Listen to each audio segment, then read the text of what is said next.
രാഹുൽ മാങ്കൂട്ടത്തിൽ എംഎൽഎയുടെ രണ്ടാമത്തെ ബലാത്സംഗ കേസിലെ മുൻകൂർ ജാമ്യാപേക്ഷ വാദം പൂർത്തിയായിട്ടുണ്ട്.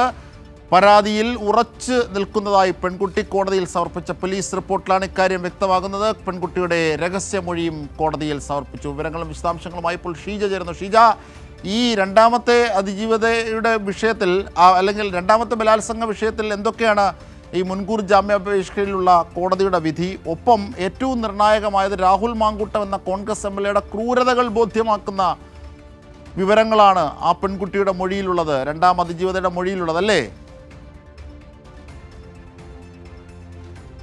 രാഹുൽ മാങ്കൂട്ടത്തിൽ പാലക്കാട് എംഎൽഎക്കെതിരെ ശക്തമായ കുരുക്ക്, രണ്ടാമത്തെ കുരുക്ക് മുറുകുകയാണ്. കാരണം രാഹുൽ മാങ്കൂട്ടത്തിൽ നെതിരായി രണ്ടാമത് പരാതി പറഞ്ഞ പെൺകുട്ടി, അല്ലെങ്കിൽ ബലാത്സംഗത്തിന് രാഹുൽ മാങ്കൂട്ടത്തിൻ്റെ അതിക്രമത്തിനിരയായ പെൺകുട്ടി അതിജീവത പറഞ്ഞ കാര്യങ്ങൾ കൂടുതൽ വ്യക്തതയോടുകൂടി പുറത്തെത്തുകയാണ്. കാരണം ക്രൂരമായ പീഡനമാണ് നടന്നത്. അതായത് രാഹുൽ മാങ്കൂട്ടം ലൈംഗികമായി പീഡിപ്പിച്ചു, ശാരീരികമായി ഉപദ്രവിച്ചു, ചതിച്ചു, അതുപോലെ തന്നെ വിശ്വാസവഞ്ചന കാട്ടി. ഇതൊക്കെയാണ് ആ കംപ്ലൈൻറ്റിൻ്റെ സബ്ജക്റ്റിൽ തന്നെ ഉള്ളത്. നോക്കൂ, ഷീജ വിവരങ്ങളുമായി ചേരുകയാണ്. ഷീജ, എന്തൊക്കെയാണ് പെൺകുട്ടിയുടെ അതിജീവതയുടെ രണ്ടാമത്തെ കേസിലെ അതിജീവതയുടെ മൊഴിയിൽ പറയുന്ന കാതലായ കാര്യങ്ങൾ? അജിംഷാദ്, ഏതായാലും വലിയ തോതിൽ ഞെട്ടിക്കുന്ന വിവരങ്ങൾ തന്നെയാണ് ഈ പെൺകുട്ടിയുടെ അതിജീവിതയുടെ മൊഴിയിലുള്ളത് എന്നുള്ള കാര്യമാണ് എടുത്തു പറയേണ്ടത്. അതായത് ആ പെൺകുട്ടി കരഞ്ഞു പറഞ്ഞിട്ടും തന്നെ ബലാത്സംഗം ചെയ്തു എന്നുള്ളത് അത്രത്തോളം ഗുരുതരമായ രീതിയിൽ ഉള്ള കുറ്റകൃത്യമാണ് രാഹുലിന്റെ ഭാഗത്തു നിന്നും ഉണ്ടായിരിക്കുന്നത് എന്നുള്ളത് തന്നെയാണ് വ്യക്തമാകുന്നത്. അതിൽ ആ പെൺകുട്ടി പറയുന്നത് കരഞ്ഞു കാലു പിടിച്ചിട്ടും ബലാത്സംഗം ചെയ്തു, I want to rape you എന്ന് പറഞ്ഞുകൊണ്ടാണ് ബലാത്സംഗം ചെയ്തത്. കാരണം അത്രത്തോളം ഒരു ക്രിമിനൽ മനോഭാവമുള്ള വ്യക്തിയാണ് രാഹുൽ എന്നുള്ളതാണ് ഇതിൽ നിന്നും വ്യക്തമാകുന്നത്.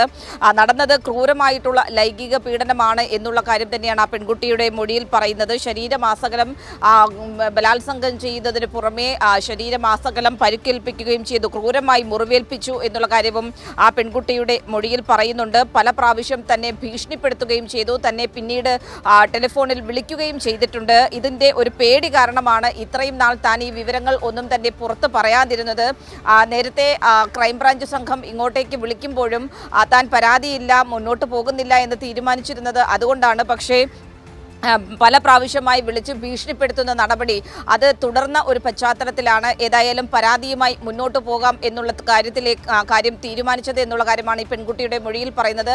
പൂങ്കുഴലിയുടെ നേതൃത്വത്തിലുള്ള പ്രത്യേക അന്വേഷണ സംഘം നേരിട്ട് പെൺകുട്ടിയുടെ അടുത്തെത്തി, പൂങ്കുഴലിയുടെ നേതൃത്വത്തിലുള്ള സംഘം തന്നെയാണ് ആ പെൺകുട്ടിയിൽ നിന്നും മൊഴിയെടുത്തിരിക്കുന്നത്. ഇപ്പോൾ ആ മൊഴിയുടെ അടിസ്ഥാനത്തിൽ തന്നെയാണ് പോലീസിന്റെ റിപ്പോർട്ട്, ഗുരുതരമായിട്ടുള്ള കണ്ടെത്തലുകളുള്ള റിപ്പോർട്ട് കോടതിയിൽ സമർപ്പിച്ചിരിക്കുന്നത്. കോടതി ഇപ്പോൾ ഇത് പരിഗണിച്ചു ഈ പോലീസ് റിപ്പോർട്ട് പരിഗണിക്കുകയും പ്രോസിക്യൂഷന്റെ ആവശ്യം കൃത്യമായ രീതിയിൽ കേൾക്കുകയും ചെയ്തതിനു ശേഷം ഇപ്പോൾ കോടതി പിരിഞ്ഞിരിക്കുകയാണ്. ഇനി ഉച്ചയ്ക്ക് ശേഷമായിരിക്കും കോടതിയിൽ നിന്നും വിധി ഉണ്ടാവുക എന്നുള്ളതാണ് മനസ്സിലാക്കാൻ വേണ്ടി സാധിക്കുന്നത്. ഏതായാലും നടന്നത് അതിക്രൂരമായിട്ടുള്ള ലൈംഗിക പീഡനമാണ്, ബലാത്സംഗമാണ് എന്നുള്ള കാര്യം തന്നെയാണ് ആ പെൺകുട്ടിയുടെ മൊഴിയിൽ നിന്നും വ്യക്തമാകുന്നത്.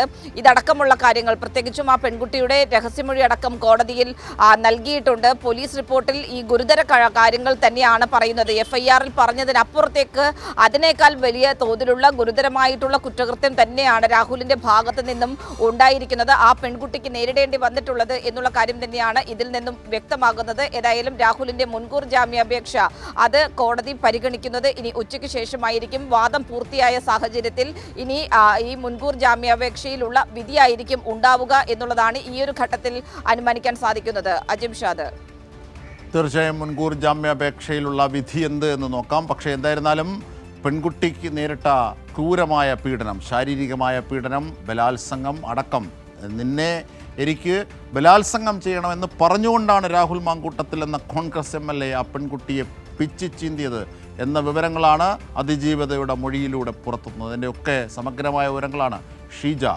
ഞങ്ങളുടെ പ്രതിനിധി നൽകിയത്.